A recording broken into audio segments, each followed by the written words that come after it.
Folks, thanks for coming along tonight for our second function in a row. And Behnam Ben Taleblu makes a welcome third appearance at the Sydney Institute. He spoke for us when we were at 41 Phillip Street. He spoke for us when we were at level 40 Governor Phillip Tower, and he's speaking for us at 47 Phillip Street.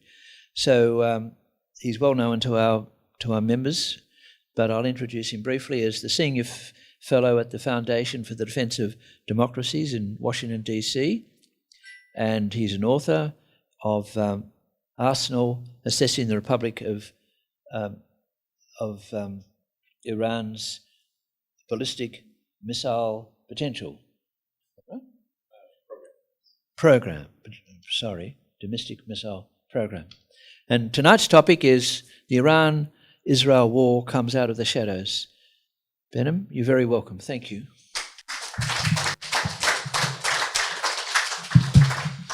Thank you very much. It's always a pleasure to be back at the Sydney Institute. And welcome and good evening, ladies and gentlemen.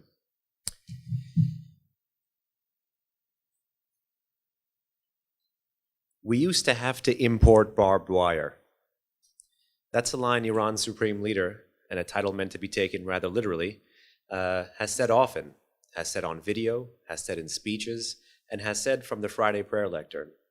The point is that during the foundational conflict of the 45-year Islamic Republic of Iran, the 8-year war with neighboring Ba'athist Saddam Hussein's Iraq, a conflict which anybody who's anybody in the Islamic Republic today has cut their teeth in, has served, including the current supreme leader, including the new president, Mr. Pezeshkian, is a conflict like World War I, World War II, and Vietnam for America, where I come from.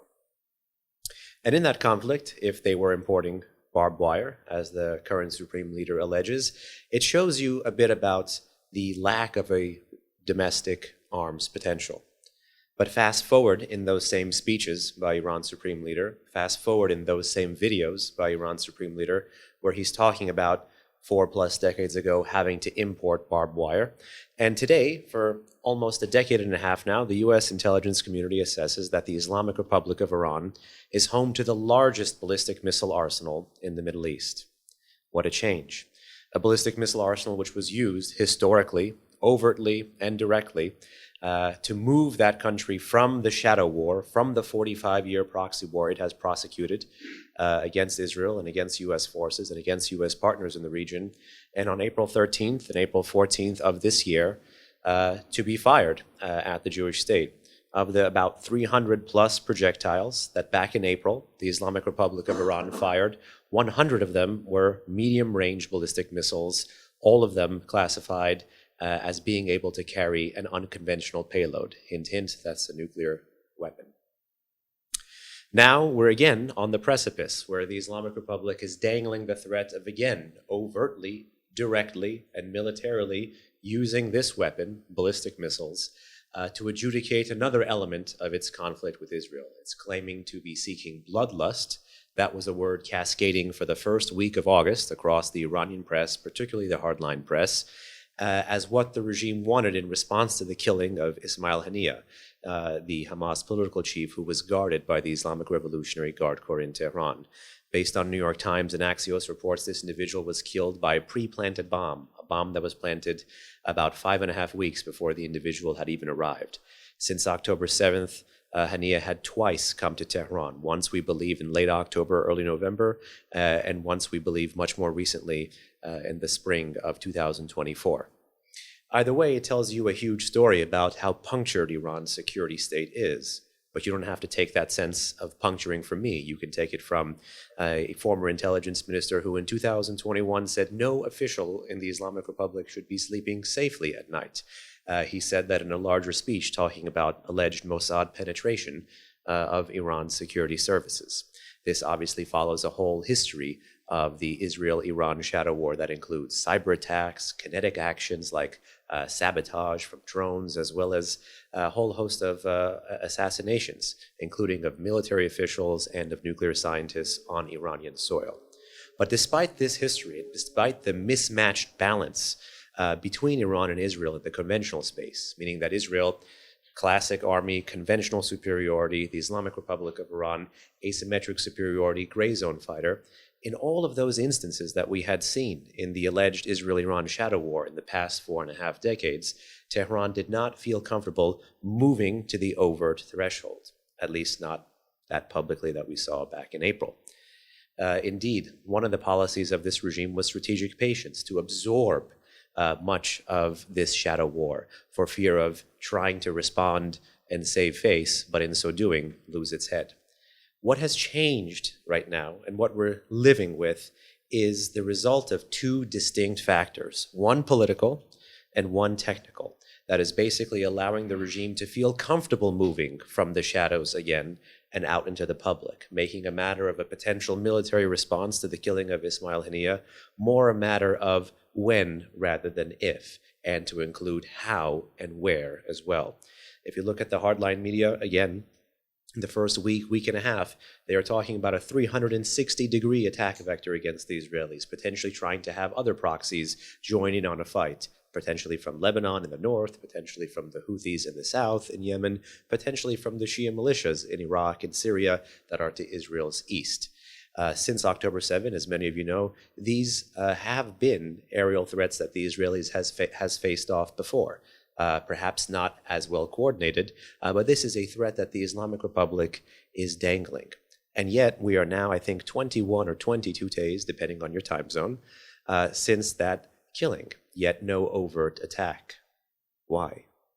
That gets us to the political element, which is something bolstering the regime's confidence. Usually if you move from the shadows and you throw a punch and you land a punch, well, you might be also confident that you can take the punch or that the other side will not be able to even send a punch. Right now we have a force that may appear peace-loving, may appear cautious, may appear restraint, and that force is U.S. diplomacy. And inadvertently, this force is midwifing and bolstering Iranian deterrence. What the Islamic Republic is counting on is that the threat of a wider regional war, the dangling of, while Putin is doing it, of the nuclear saber, or the rattling of the nuclear saber in Europe, you have the rattling or the dangling of the conventional military weapon in the Middle East today.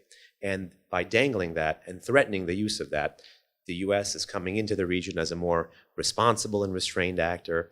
And for those of you who have paid attention to some of the comments from U.S. officials like Secretary of State Anthony Blinken or Secretary of Defense Lloyd Austin, or even from President Biden himself, or potentially from some national security officials, that the U.S. is seeking at once in the heartland of the Middle East de-escalation, but also seeking deterrence. These are two contradictory missions for U.S. policy and U.S. politics, and represent a philosophical misunderstanding about how peace can actually be achieved in this troubled part of the world. If one is de-escalating, they are doing so knowing that they need not bolster their deterrence. Conversely, if one is bolstering their deterrence, to make it effective, you have to threaten and often engage in escalation. And the Islamic Republic is betting, the Islamic Republic is hoping, and unfortunately, the Islamic Republic is benefiting from the U.S. prioritizing, once that projectile is rattled, once that threat of the overt use of force is dangled, once the prospect of moving from the shadows and out into the public is spoken of and said, would jettison U.S. forces, diplomatic forces, rather than just military forces, into the heartland of the Middle East, and rather than be used to constrain and restrain and put the handcuffs on an American adversary, like the Islamic Republic of Iran, is instead designed to handcuff, handicap, and prevent the expansion and continuation of Israel's 10-11-month war in Gaza. It's a very unique phenomenon where a newfound military capability, plus the cognizance and the understanding of your adversary's risk aversion, equals more conflict, equals more risk tolerance, and more, as we see with the Islamic Republic in the heartland of the Middle East, more overt missile activity. Now, certainly missiles have not been fired, I would say, yet, but we do have the case study of back in April. And even then, while that was a historic, overt, and first direct strike between this state and Israel in their 4+ decade shadow war, it's not the first ballistic missile use by Tehran during peacetime. I referenced the Iran-Iraq War in the beginning of our conversation today because that really is the incubating period, the time in which Tehran pursued the threats, the myriad threats that we face from it today. For those of you concerned about the nuclear program, at the heyday of the revolution in 1979, you could say the founding father of the Islamic Revolution, Ayatollah Khomeini, said that the nuclear reactor should be turned into grain silos. But the onset of the war with Iraq, 1 year later, led the regime to reconsider those tools, those technologies, and the quest for the ultimate weapon of deterrence commenced in the 1980s. There's a direct line from the 1980s and Tehran's pursuit of deterrence then to its quest for a WMD capability and near-threshold status today. In response also, during that conflict, to Saddam's Scud missile barrages, the Islamic Republic built ties and set out to talk to Hafez al-Assad Syria, Muammar Gaddafi's Libya, and the Kim family's North Korea to produce and procure a nascent ballistic missile arsenal that has, perhaps blossomed is not the right word, blossomed nonetheless, to become that largest ballistic missile arsenal in the Middle East. And sometimes when you're looking at the threats of the Middle East, quantity has a quality of its own. We've seen that with that April attack where, again, 300 plus projectiles were fired. But the Islamic Republic in the past decade and a half has been moving from just quantity and its 3,000 plus ballistic missile arsenal to quality, range, precision, survivability, reliability, mobility. And while yes, based on US reports citing unnamed US officials, during that April attack, half of Tehran's ballistic missiles failed, misfired, or did not go past the boost phase. This is not even talking about the successful intercepts of the US, Israel, and the other allied forces in the region, but failed due to technological defects of their own, while we in the West would say that's a poor standard. If you look at that from Tehran's perspective, and you look at the social media videos of the impact of some warheads in Israel, that's 4 to 7 warheads depending on the video, and depending on how you count. That could be 4 to 7 too many if only one of those contained an unconventional payload. Lest we forget the former president of the Islamic Republic of Iran and someone who actually commanded forces during that formative conflict, the late Ayatollah Rafsanjani, who was found dead in his house in 2017. He famously said in the early 2000s that Israel was a one-bomb state. The Israelis rightly have repeated that line and used that line when looking at how to deter and contain and roll back the Iranian asymmetric threat, because that is an area where they should rightly apply and have rightly applied the 0% doctrine of trying to prevent the world's most dangerous regime from developing some of the world's most dangerous and destabilizing weapons. But within that rate of failure, within the Iranian perspective of that operation on April 14th, we could have a lesson learned that we may not want to have learned, where if they fired 100 missiles and 50% failed, maybe next time they might fire 200 or 300. And this is a rather precocious and prickly place for us all to be in today, to have to be waiting on Tehran to see what response they deign. And again, that willingness to use force is brought to you by those two other supplementary elements: technical capability and a political understanding of their adversary's desire for restraint and risk aversion rather than deterrence and risk tolerance. So unfortunately, this toxic combination is about to bring you more conflict in the Middle East, not less, particularly at a time when Tehran is using these weapons more frequently and more often, and against a whole host of different targets, I might add. In March of this year, I published a piece with 0 hidden knowledge. There's a Persian Arabic word, ilm ghaib, hidden knowledge. It alludes to some kind of premonition, divine premonition. I had 0 divine premonition that 3 weeks later, the Islamic Republic would fire its biggest ballistic missile barrage in history. But looking at the past history of missile operations, really since 2017, believe it or not, Tehran has overtly and directly fired ballistic missiles from its own territory about 14 plus times, depending on how you count and depending on the target you consider, and depending on what you consider a separate versus a combined arms operation. For instance, US forces in Iraq on January 2020 at 2 different bases received the largest ballistic missile barrage in US history after after World War II. The U.S. did not militarily respond.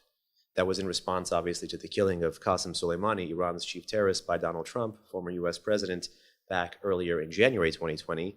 But nonetheless, the point still stands. In the minds of Iranian decision makers, an adversary that they styled the Great Satan absorbed the Iranian missile attack. Fast forward a year and a half into September 2022, and for the first time ever, a U.S. citizen was killed with an Iranian ballistic missile when fired in the fall of 2022 at Kurdish targets in northern Iraq.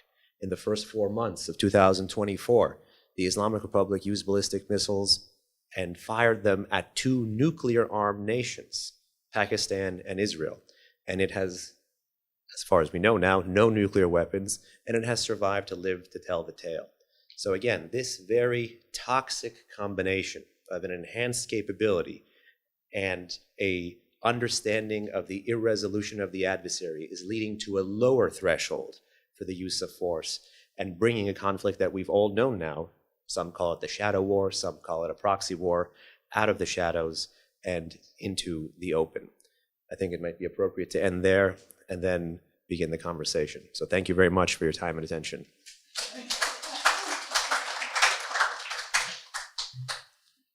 Many thanks to our speakers. So we've got plenty of time for questions and discussion. I should have said at the start that thanks to the AJAC, the Australia, Israel and Jewish Affairs Council, for making this talk possible tonight. We're very grateful. And so we come to questions and discussion. I'll put it back up. Oh, no, I'll leave it down and I'll put it back up. Just start off with, some recent reports. You've focused tonight on, as you know, on Iran's ballistic missile capacity. There are some reports in the overseas media that Iran's defence force isn't doing much, isn't much good. Now that's a bit apart from missiles, one part of your defence force. But what about a general assessment of what Iran's military is like? What do we know about it? Or do we know anything about it? Those forces are very much a force in transition. Yes, on paper, they don't even meet a passing grade of a 1960s or 1970s foreign-trained army, especially when you look at some of the Air Force assets that they have, older planes that then the U.S. allied Shah had bought, like the F-4, the F-5, the F-14. These are really only still in use by one country, and that's the Islamic Republic of Iran. So in terms of the conventional forces, yes, they have atrophied. The same may apply for force structures as well. They have a large standing army, about 400,000 plus. That's the national army of Iran called the Artesh, founded in the early 1920s. But again, a lot of things have changed with the advent of the Islamic Revolution in 1979. And there was the creation of this force, the Islamic Revolutionary Guard Corps, which very interestingly, the acronym IRGC, over which there was a robust debate here in Australia over the prescription of this entity in its entirety as a terrorist organization. I'd be happy to get a little bit further into that in the Q&A. But this force is about 125,000 strong and started really as a paramilitary and occupies not just the conventional forces and not just the irregular forces, and is not merely a paramilitary, but they're a hybrid military force. They have everything from helicopters to drones to ballistic missiles, and their proficiency in some of these systems is leading them to be procured and diffused to other elements and other services of this larger standing army. Plus, increasingly, these are being found on the battlefields of the Middle East and around the world. So, yes, Iranians are not necessarily everywhere, but Iranian drones today can be found on 4 different continents. I remember back in 2020, for example, when the European Union opposed the expansion of UN penalties against the Islamic Republic to create a worldwide arms embargo on Tehran. 2 years later, in the fall of 2022, European citizens were targeted by those same drones, which they failed to close the widening radius of. The Islamic Republic's arms industry is fostering, again, an evolution in some of its forces. So again, while they may not meet our standards, they are increasingly auditioning for the role of third world arms supplier, whether this is in Sudan or Ethiopia, whether this is, again, to supplement Russian forces for Putin's war against the Ukraine, whether this is in South America, places like Venezuela, or even why eerily copies of American drones that have been downed by Tehran a decade ago are finding themselves in the hands of Tehran's partner regime in Pyongyang in North Korea. So long story short, again, the conventional forces pale in comparison, but the innovation and the fact that they're a hybrid warfighter means that we have to take their intention seriously, even though some of their capabilities on paper, again, would pale in comparison. I've got a question from, stay where you are, from a Zoom question from Dimitri Bernstein. The first bit's asking you to be a prophet, but the second bit is not. So do you expect any conflict before the US election transition? And secondly, what policy differences would you expect from a Harris as distinct from a Trump administration? Well, I think for the latter, we need some of that liquid courage that's outside this room, and that may aid in the prophecy as well. But I forgot who said it, but prediction is difficult, especially about the past. And the reason I'm saying the past for the first question is that for Mr. Dimitri, we are already in a conflict. That's the most important part to remember. The Islamic Republic opted in at every single opportunity to widen this conflict, to again dangle the prospect of a wider multi-front, multi-region war, such that Israel today faces 6 or 7 different fronts of Iranian-supplied weaponry. Again, perhaps not as well layered, but the integration of these fronts is what we're seeing before our eyes. So we are in a conflict, I would say that.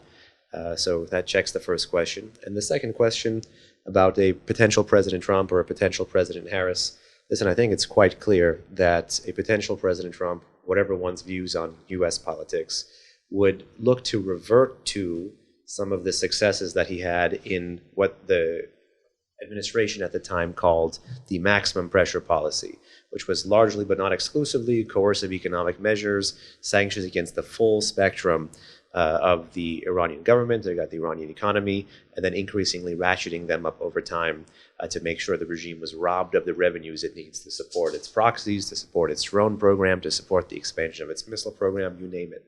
And the Islamic Republic did not take this lying down, which meant that the administration had to evolve or ratchet up or push back on Iran's attempts to shake off this economic pressure. I think that's a highly likely return to course for a prospective Trump administration. I will say, however, that on both the left and on the right, or particularly one should say on the far left and on the far right in American politics today, where it's much more of a circle than a line or a spectrum, the forces of restraint and isolationism and withdrawing from the Middle East are ascendant forces. They're not majority forces, but they are ascendant forces. And the interesting thing is, whether you look at President Obama or President Trump or President Biden, they all have different iterations of one similar message about the region, which is that the region is a junk bond and we have to pivot to Asia. Obama called it pivot to Asia. Trump called it great power competition. The Biden administration calls it a foreign policy for a middle class. But the message is the same. No more Middle East transformation, at best only transaction. And that is where we can pivot to what a potential Harris government may look like. This is not meant to be a partisan statement, but based on what candidate Harris has said and how actually she campaigned back in 2019 for the presidency in 2020, she has the potential to be all things to all people. Areas where she has chosen to speak out about the Middle East thus far largely remain quarantined to the Israel-Gaza war. But that's not to say that the Democratic Party's dogma or desire to return to the JCPOA, the 2015 Iran nuclear deal, would not dominate a potential Harris government's future Iran policy, which would mean that diplomacy rather than sanctions enforcement would be at the helm of what a prospective Harris government would do. And those are where the two paths really diverge over the fate of a deal that no one is really adhering to in 2024 anyway. Okay, yes, hang on. Okay. Thanks. The key question that I sort of have in my mind all the time is the economy of Iran. Because as I understand it, it's not really in great shape and therefore would be subject to pretty severe sanctions from Israel if they attacked. So have you any particular views or opinions on that front? For sure. The sanctioning power, really the sanctioning authority, would not be coming from Israel, would be coming from the United States, and then whatever broader multilateral coalition would exist to give it political weight and legal weight. What damage the Israelis might do to the Iranian economy would come from something kinetic. So perhaps what you saw with the Israelis in Yemen with the strike on the Hudaydah port, and going after some of the oil storage refineries and oil storage facilities there, that might be replicated, and that would have a catastrophic effect on the regime's earnings, export potential, revenues that they might use to fund its proxy wars and myriad other foreign engagements. But I do have to, again, stress here that on solving the Iran issue, whatever one's views are on that, on the politics of Iran policy, whatever one's views are on that, to go back to the economic elements, because the regime's economy is indeed wobbly. It's wobbly on a good day. It's rife with mismanagement. This regime has sacrificed the altar of the Iranian, sacrificed everything, including the Iranian national interest and the Iranian public good on the altar of regime survival and the maintaining of this Islamist authoritarian elite, which has not a national mission, but a transnational mission. And in this world, those revenues go not to the Iranian people, but they go to a lot of these missions that we've talked about today. And in not ending or terminating those missions, but rather handicapping them or imposing greater costs on them, the Trump administration's maximum pressure policy, if you look at the macroeconomic terms, created about a decade's worth of multilateral sanctions pain in about a year and a half unilaterally. So whatever one's views are on that, the numbers speak for themselves. And that was without firing a single shot. Yeah, I've been given a question. Did Iran fire missiles into Pakistan in the 2020s, and why? Yes, Iran fired ballistic missiles, we believe, into Pakistan in very early this year, in 2024. They said it was targeting Baluch terrorists or separatists. The Baluch people occupy the southwest part of Iran, the southeast part of Iran, and the southwest part of Pakistan. So they straddle both sides of the border. Both the Pakistani central government and the Iranian central government have qualms and have actually repressed this ethnic community historically and in the present as well. The Iranians fired, allegedly, at what they allege were terrorist camps, facilities of the Baluch on the Pakistani side. The Pakistanis actually kinetically responded very quickly and fired at the Baluch population on the Iranian side, claiming that they were secessionists, separatists, what have you.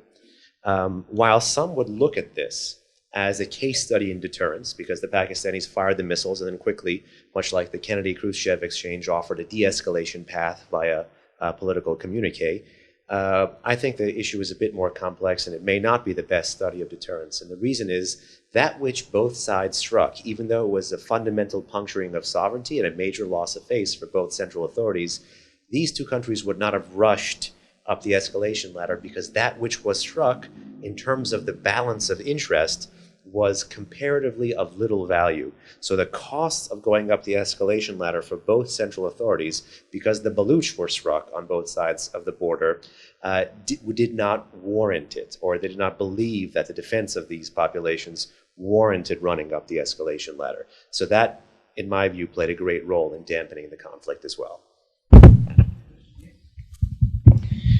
I know that Iran is both Shia and Persian, whereas most of the other significant powers are Sunni and Arab.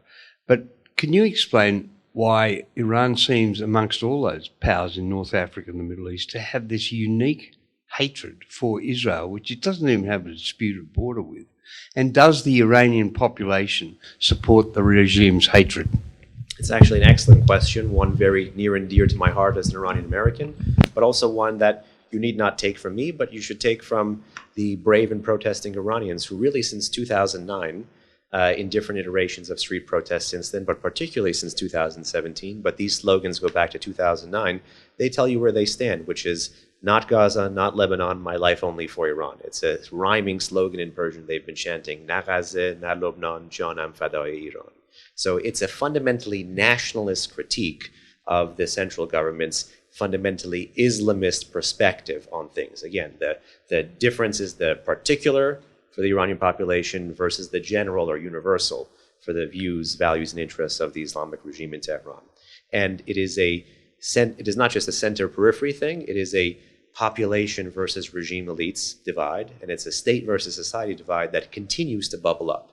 For example, in early 2020, in January 2020, when the Iranians shot a Ukrainian passenger jet out of the sky, killing over 100 innocent civilians, this was shortly after the military exchange where they fired on those 2 U.S. bases, they had painted outside of a university an American flag and an Israeli flag in Tehran to get the students and the passersby and onlookers to trample on it on the pavement.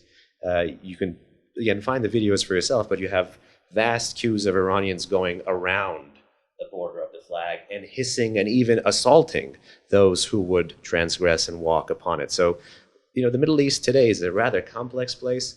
And again, I wouldn't just say this as an Iranian American, but fundamentally, there aren't that many places to do statecraft and soulcraft at the same time. There aren't that many places to hang your head and your heart at the same time. There aren't that many places to do strategy or to do well by your strategy for the West and to do well by your values for the West outside of, I would say, standing with Israel and supporting the Iranian people. So this is a regime elite that cut their teeth on opposing Israel, opposing America, and opposing the Shah. And so fundamentally, these guys who came into power have co-opted all the tools of statecraft to carry out this ideational mission, which, as you mentioned, is not demographic, is not geographic, and, as the Iranian population said, has no dividend and is devoid of strategy. Thank you. If the Islamic Republic as a regime is that fragile and doesn't have the support of the community as you've described, why is it that the Americans, having been the recipients of missiles from Iran, and the Israelis indeed, why haven't they engaged in activities to encourage or support regime change? This actually is also a fascinating question and a study more about us in the West and the threats and the opportunities that exist in the Middle East, particularly for America. You can kind of cordon out Israel here because historically they don't do social engineering in the Middle East. It's a whole series of limited engagements with their adversaries. But what the U.S. has done, and what the hangover, you could say, that the U.S. suffers from in the region is essentially the Iraq and Afghanistan war syndrome, the hangovers associated with the track record of, I wouldn't even just say a long war, but a track record where the average American hasn't felt the benefit was worth the cost. And I don't think that's a partisan or a political statement to say. It's more of an indictment of political and military elites than the nation which voted, or perhaps most importantly, of those soldiers who made those brave sacrifices. Grafting that, however, onto the Iran challenge is a little odd because, A, I don't think many of the people who are calling for standing with the Iranian people are calling for anything at all, like what happened in 2002, 2003 Iraq, or 2001 Afghanistan. The great irony is these were foreign-imposed political projects to induce change, but I think Iran is home to the second oldest constitutional movement in Asia. I think the first was following the Meiji reforms in Japan. In the late 1900s, if I'm not in the late 19th century, if I'm not mistaken. The constitutional movement, the constitutional revolution in Iran goes back to 1905, 1906. So this is a population which for over a century has been seeking representative government, and a government that would put the public good above all other things. Unfortunately, they haven't had that. And it's eerie to now transpose strategy and national security and statecraft onto this conflict in the Middle East, because whenever a adversarial government is in peril, you know who bails them out. They're authoritarian partners. The Assad regime in Syria is a good example. Putin came to his aid. The Islamic Republic of Iran came to his aid. But the great peril here is who comes to the aid of the liberals and the moderates in the heartland of the Middle East who do go out onto the street time and time and time again, especially if you look at the boom and bust cycles of protests since 2017, especially that which escalated into the Women Life Freedom Movement, the Zan Zendegi Azadi movement of 2022, 2023, where these weren't protests done by people in Tehran with genes cooler than you and I. These were outside-in, demographically and geographically diverse protests that touched 150 different cities, towns, and even villages. And the inability of Washington to develop a policy of maximum support for the Iranian people or implement strategies that thus far other organizations, including like my own, have put forth for maximum support for the Iranian people, is, I would say, a gross oversight and a needless handicapping and handcuffing of some of the things that the U.S. does well, which is to stand up for its own values and to do well by its own strategy. Imagine the post-October 7 Middle East without the head of the octopus guiding these multi-front wars. And just, you don't even have to take the Israeli perspective on it. Look at the U.S. In the Iraqi, Syrian, and even Jordanian theater, places where the U.S. has bases, since October 7th, via proxies of the Islamic Republic, there have been, I think, about 174 or 175 attacks on U.S. positions since October 7th. The U.S. has only militarily responded to 11. How are we to do well by others when we haven't done well by ourselves? So does that mean that a regime change can't come from within, or?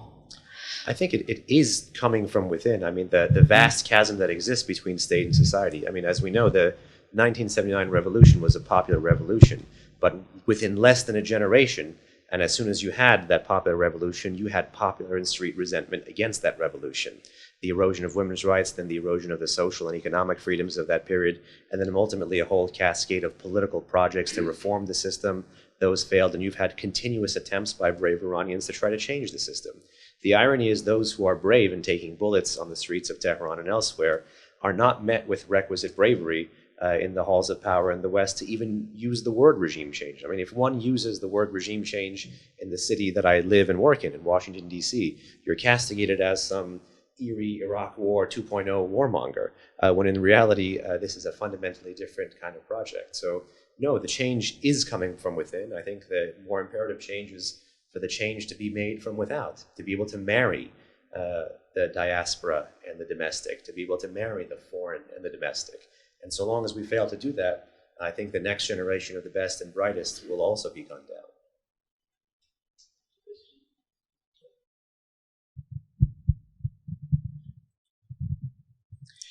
It was widely reported that Iran pushed for the Hamas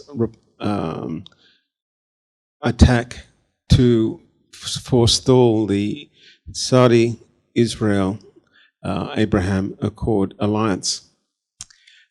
Given that Saudi Arabia has had, I guess, closer relationships with Iran over the last year or so, facilitated by China, what do you see that relationship being as soon as the Gaza war ends and the Abraham Accords are signed with Saudi? It's a great question, and one of the undistributed middles of that question is, what is the role of Iranian diplomacy in all of this? And there I would say their regional strategy, particularly if you look at what they've been trying to do with some American partners in the region, Saudi Arabia, Bahrain potentially in the future, Azerbaijan currently, Egypt and Morocco in the more recent past, is they're trying to rope-a-dope this constellation of pro-status quo, pro-American forces after having, for a decade or so, put a knife in the back of many of these states. I mean, the model essentially is a knife in the back, a handshake in the front. And that's designed to, on balance, foster fear, which on balance will foster not these countries becoming into an Islamic Republic 2.0 tomorrow, but it is designed to get the decision makers in these capitals to, on balance, accommodate rising Islamic Republic power. So in this sense, we have seen a fair amount of dovishness, one can say, from both Saudi Arabia and the UAE, particularly as, at least for the Saudi side, when the Red Sea is set ablaze and they have a massive Red Sea border, there is no desire to go back because of the bad experience of the war with the Houthis in Yemen to the south. And what the Saudis will actually dangle or push back on for any kind of potential Western desire to get the Saudis to be part of this maritime coalition is to say, well, since October 7th, we have not been fired on once, so the strategy of accommodation pays. And that's the eerie part. That's what the Islamic Republic wants to get you to be able to do, which is to pay to play, to get you to pay to be a supplicant. And it only comes again after a long period of time of the knife in the back and the handshake in the front, but that is largely where we are headed. It does not mean that in these capitals there is some newfound love. In fact, the Saudis know exactly what the regime is up to. The Saudis, in my view, would still, despite some of the political costs that would be imposed on a post-October 7 Middle East, still be seeking an Abraham Accords 2.0 via the US, via Israel. I think a lot of that stuff is still on track, but what the Islamic Republic was trying to do is to increase the transaction costs and to delay that. And again, you don't have to take it from me, take it from the Supreme Leader of Iran. I think his last speech before October 7th was on October 3rd, and he talked about the countries that were at that time attempting to normalize relations with Israel. And he gave a horse racing analogy, and he said they're akin to betting on a losing horse. A couple months later, as it looked like the Saudis were still, potentially based on leaks and reports, interested in some kind of normalization agreement with the Israelis, again, via an American mediator, the Supreme Leader of Iran took to the podium again, and he said, trying to get the translation properly down in my head, he said that these nations that are still interested in normalizing relations with Israel should fear their own populations. And this kind of rhetoric has roots. For example, less than 2 weeks after the Iranians covertly but directly attacked via drones and cruise missiles major Saudi oil fields in September of 2019, Iran's then President Hassan Rouhani, largely styled as a moderate, went to the UNGA in New York City. And within his otherwise full text of Persian speech, he ad-libbed an Arabic proverb. And the Arabic proverb he ad-libbed is, first the neighbor, then the house. Basically saying, if you want to worry about your house, first accommodate, secure your neighbor. And this is the same philosophy, the knife and the handshake. And it's designed to keep Israel out of the region and get the US to leave the region, so that on balance, the region accommodates this rising power. Could I ask you to talk to your point on the IRGC, but also from an Australian policy perspective, what would leadership look like? You know, leadership, this is no disrespect to our friends in Ottawa, but leadership may not always look like copying the Canadians, but here it certainly does mean copying the Canadians.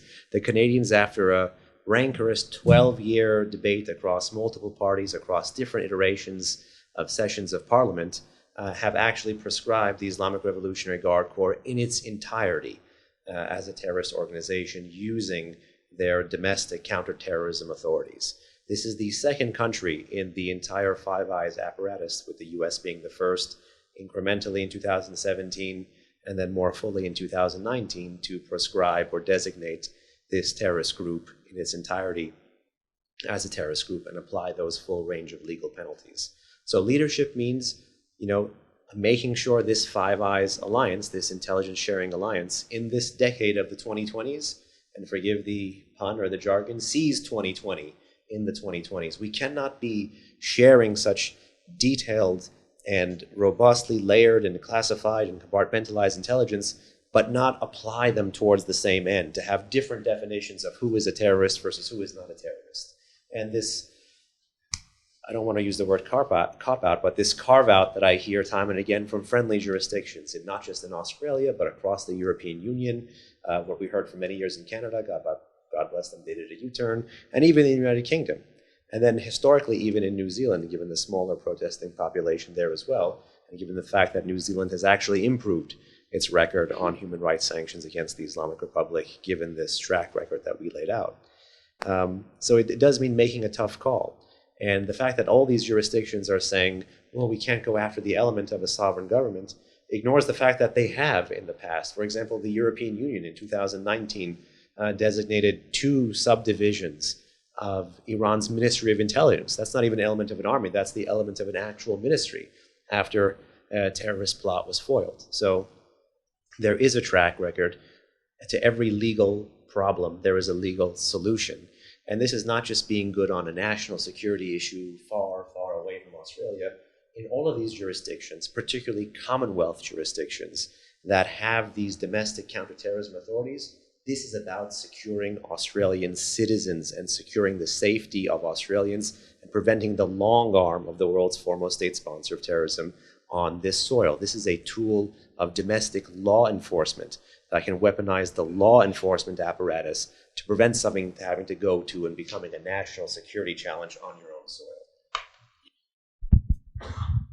Perhaps following on from a previous question, where does Saudi Arabia and Egypt stand in all this? Yeah, are there any scenarios whereby either or both might take even direct action against Iran? I wouldn't be able to comment on Egypt, but I would say that's unlikely because the general approach of the Sisi government has been status quo everywhere.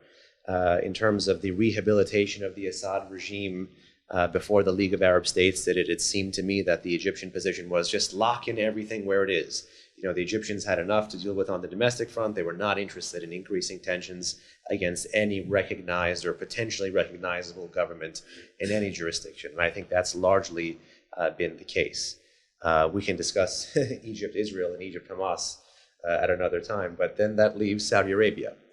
I think the answer is no. I mean, largely the Saudis have benefited from this American security umbrella. They've been trained, for sure, for many years by U.S. forces, but the goal, I think, is not to have Saudi Arabia, at least in their mind, begin an overt hot war. I think the Saudis rightly understand that there is a large soft underbelly that many of these projectiles could hit. I mean, I think if I had to put an economic and a political rationale towards otherwise this hedging strategy that the Saudis have, this pay-to-play strategy, is to say that the king, and in general, the crown prince, and in general, the Saudi establishment, the Saudi ruling family, the Saudi monarchy, for years had a relationship and has a relationship based on energy for security. You know, this is the mainstream reading of U.S.-Saudi relations. You provide energy, we provide security. But as the energy flows have changed from the west to the east in the past 2 decades, and as in the perception of this Saudi elite, in my view, the U.S. security commitment has been less than forthcoming, meaning in the attempt to deal with the rising Iranian threat, you had the U.S. actually revert to diplomacy and do in secret the JCPOA nuclear deal. The Saudis feel slighted. Then they encourage regional solutions to regional problems, and the Saudis go into Yemen, and the U.S. doesn't like the way that looks. And then they begin to put political pressure and curtail that. Then a whole series of other crises, to include the Khashoggi crisis, introduce major transaction costs with real ramifications for U.S.-Saudi relations and U.S.-Saudi security, such that the Saudis may say, this may not be worth it. Let's not pay to play. Let's pay to delay and at least be able to accomplish that which we want to on the home front, this domestic revolution, this economic blossoming, this political opening, by relative comparative standards in Riyadh. Let's not have that be under the Iranian nuclear umbrella, or God forbid if it is, let's not have that target be on our backs. So I think for the short to medium term, the Saudis are looking to delay. And I think, unfortunately, the Iranians understand that. The real question is, where are the Americans in all of this? Question down there. We're getting close to the end, so yes? Hi. Could you please speak to the influence of the Iranians to the universities in mainly America and also Australia, England, etc., and why the governments of these places are reluctant to try and curb it all? I can't speak exactly to a direct link, but I can give you this, which is outside of the Middle East today, where you have the preference for militarism by the regime to accomplish its goals. In these other jurisdictions, whether you get as close to the region in the Middle East, like South Asia, or a touch farther away, like Sub-Saharan Africa, or even a touch farther away, like Europe, or a touch farther away, like Australia, or a touch farther away, like South America, what the regime is doing to further its perception of its interest is not the immediate militarist version like you see with the Shia militias running amok in the heartland of the Middle East and firing missiles. It is the attempt to co-opt. It is the attempt to get control through co-option of another generation, not just via the universities, but also via preying on the downtrodden and dispossessed in many of these places. For example, in South America, what they do is they prey on the indigenous population. They still have a revisionist, Khomeinist, radical interpretation of their version of the 12-year Shiite Islam that they're promoting, but they'll do it backstopped by embassies and consulates, but then mosques and cultural centers, and then different institutes that may have financial inroads with some universities. I'm unfamiliar with some of the university financing off the top of my head, but they may be following and trotting in a well-established playbook of some frenemy-type nations like Qatar that have a robust investment. So this is a place where their soft power begins, but is not designed to remain soft in the medium to long term. They have what they call the government of God back in Tehran. They are now trying to create subsidiaries of that government, of the society of their perception of God, abroad. And it's part of their larger policy of what they've called for the past 4 decades the export of the revolution. And in some theaters of conflict, that's an armed export. And in some others, it's an ideological, designed to co-opt another generation, to nullify another generation. I've got a Zoom question here. It sort of goes back to an earlier question you took. Sorry, I've got a Zoom question. I've got a Zoom question here, which goes back to an earlier question that you took. And the question is that decades ago, the focus really was on a conflict, as we looked at Islam, between Sunni and Shia. But with Iran doing all this leading, does that mean much anymore? It's a kaleidoscopic question because the facts are the facts, but how you rearrange them gives you a different answer. You know, you could look at the 1980 Iran-Iraq war and say this was a period of the cementing of nationalism, where Iraqi Shia and even Iranian Arabs remained confined to their national border-drawn boundaries. But the 2003 Iraq war, you fast forward several decades, and this transnational sectarian element became a huge element of Iranian foreign and security policy and actually carried great weight and resonance beyond its borders. Because of, I think, the first question that we had today, which was about or the second question, which was about the Persian Shiite versus the Arab Sunni, those are still fault lines in the region. But the way the regime, at least again, to that soft power, to that export of the revolution, the way they get over it is through this ecumenical approach to co-opting anti-status quo forces. It's through that prism that, you know, Persian Shiite Iran, or more importantly, just Shiite Islamic Republic, is able to build bonds of affection and affinity and material support for terror with a Sunni group like Hamas. And you can look at the timeline and see how the relationship is scaled up between the First Intifada and the Madrid Conference, then looking to find a group that would be an armed group that could put a shiv literally in the Oslo process, and then scale up that material support over time, such that even when there is a conflict introduced, an ideological conflict between patron and proxy, because if you remember, Iran has only one state partner in the Middle East, and that's the Assad regime. And the Assad regime is Alawite, so at best heterodox Shia, not even that. But Hamas thumbed its nose at this group. It used to be headquarters in Doha now. It used to be headquartered in Damascus. They went from Damascus to Doha under the auspices of the Arab Spring. Hamas was trying to gain that kind of Arab, pan-Arab Islamist favor. And unlike some other alliances, rather than the Islamic Republic turn its back on this investment, it said, wait. It said, wait. And someone who was essential in repairing this relationship and making sure the bonds that would tie would be ecumenical, and that so long as the baseline was anti-Semitism and anti-Americanism, those bonds would endure. Ismail Haniyeh actually played a key role in the rehabilitation of Hamas in Iran's axis of resistance. So depending on the time, the answer may vary. Depending on the group, the answer may vary. But the regime is able to walk and chew gum between ecumenicalism and sectarianism, between the ideological export of its revolution and the militarized export of its revolution. And that's precisely what makes it so lethal. It's this morphing, shape-shifting element. And a very quick question. You warned us about making predictions about the past, and whatever, it's probably more dangerous to make them about the future. If you came back here in a year's time for your 4th appearance at the Sydney Institute, do you think the situation would have changed very much? I will say yes to that to that invitation. Thank you very much. But I fear it is going to get worse, not better. I think this is a former president of Israel, Shimon Peres, comment, where he said there's light at the end of the tunnel, but there's no tunnel. I think if he said there's good news, there's light at the end of the tunnel, there's bad news, there's no tunnel.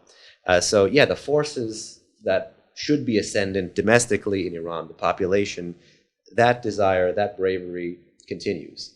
The will of Israel, of Israelis to exist, to continue to do what they can to defend themselves, that exists. How we get those forces to be more interactive and interoperable in this rough political climate, I don't know.